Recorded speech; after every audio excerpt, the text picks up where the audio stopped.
Hello my friends and all my dear students. आज हम जानेंगे स्किन एलर्जी, रफ स्किन और dark spot, pimple, acne, bacterial infection, fungal infection, skin infection और psoriasis, ringworm, dark spot आदि में use होने वाले सभी क्रीम और ऑइंटमेंट के बारे में। डियर फ्रेंड्स, बात करते हैं सबसे पहले बीटाडीन की। तो बीटाडीन एक एंटीसेप्टिक क्रीम है। इसका यूज़ जलने पर या चोट लगने पर या स्किन इन्फेक्शन होने पर या मिनर कट मतलब कि कोई छोटा कट लगने पर इसका यूज़ किया जाता है। जैसे कि हम यहाँ पर देख पा रहे हैं, ये स्किन इन्फेक्शन है तो यहाँ पर इसका यूज़ कर सकते हैं।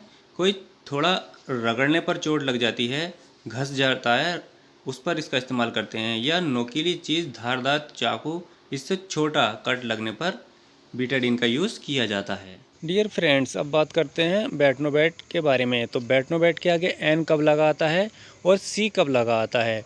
जब बीटा मेथासोन के साथ में एक एक्स्ट्रा मेडिसिन नियोमाइसिन ऐड हो जाती है तो बेटनोवेट के आगे एन लगा आता है।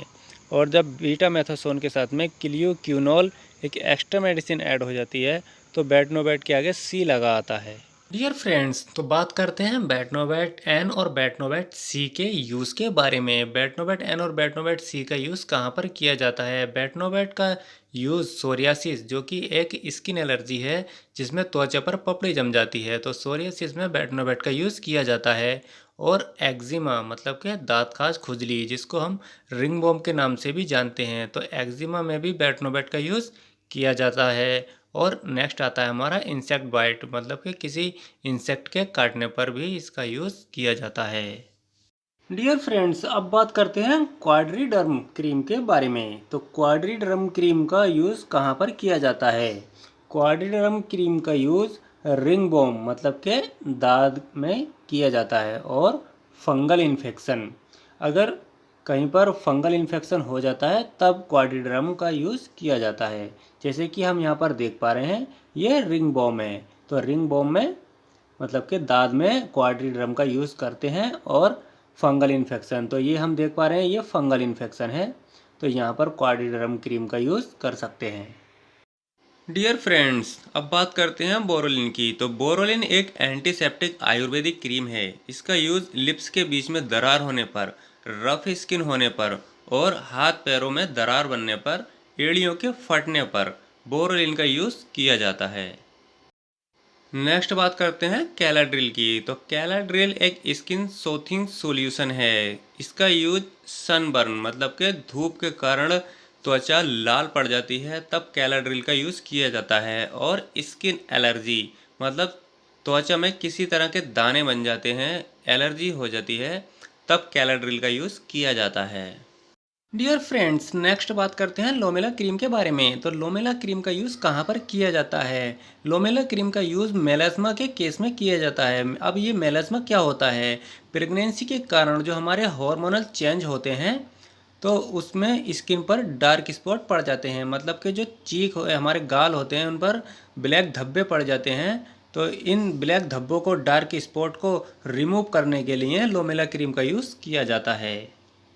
डियर फ्रेंड्स, नेक्स्ट हम बात करते हैं कैंडिड बी क्रीम के बारे में। तो कैंडिड बी क्रीम का यूज़ कहाँ पर किया जाता है? कैंडिड बी क्रीम का यूज़ फंगल इन्फेक्शन या स्किन इन्फेक्शन और रिंग बॉम, जैसा कि हम यहाँ पर देख पा रहे हैं, और एथलीट फुट इन्फेक्शन मतलब कि हमारे पैरों की घाइयों में अगर किसी तरह का इन्फेक्शन हो गया है तब कैंडिड बी क्रीम का यूज़ किया जाता है। डियर फ्रेंड्स, नेक्स्ट हम बात करते हैं इसगार्ड के बारे में। तो इसगार्ड का यूज़ कहाँ पर किया जाता है? इसगार्ड का use fungal infection, athlete foot infection और रिंग बॉम, स्किन पपड़ीदार हो जाती है उसमें इसका यूज़ किया जाता है। जैसे कि हम यहाँ पर देख पा रहे हैं, एथलीट फुट में मतलब पैरों की घाइयों में जो हमारे इन्फेक्शन हो जाता है उसमें इसगार्ड का यूज़ किया जाता है। और रिंग बॉम में इसका यूज़ किया जाता है, जैसे कि हम यहाँ पर देख पा रहे हैं। और स्किन अगर हमारी पपड़ीदार हो जाती है, चटक जाती है, फट जाती हैं एड़ियाँ, तो उसमें इसगार्ड का यूज़ किया जाता है।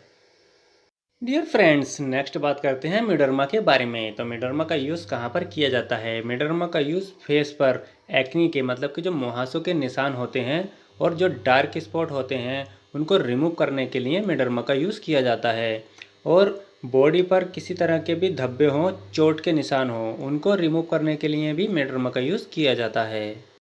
Friends and all my dear students, next हम बात करते हैं सैलिसिलिक एसिड ऑइंटमेंट के बारे में। तो सैलिसिलिक एसिड ऑइंटमेंट का यूज़ कहाँ पर किया जाता है? सैलिसिलिक एसिड ऑइंटमेंट का यूज़ एक्नी मतलब कि मुहासे, जो चेहरे पर हमारे जो फेस पर दाने बन जाते हैं और हमारे फेस को बिगाड़ देते हैं, उन एक्नी को, मुहासों को रिमूव करने के लिए सैलिसिलिक एसिड ऑइंटमेंट का यूज़ किया जाता है और हमारा फेस पहले की तरह नेचुरल हो जाता है। दूसरा हमारा आता है सोरियासिस, जो स्किन पर पपड़ी जम जाती है, ऊपरी स्किन चटक जाती है, फटने लगती है, ड्राई हो जाती है।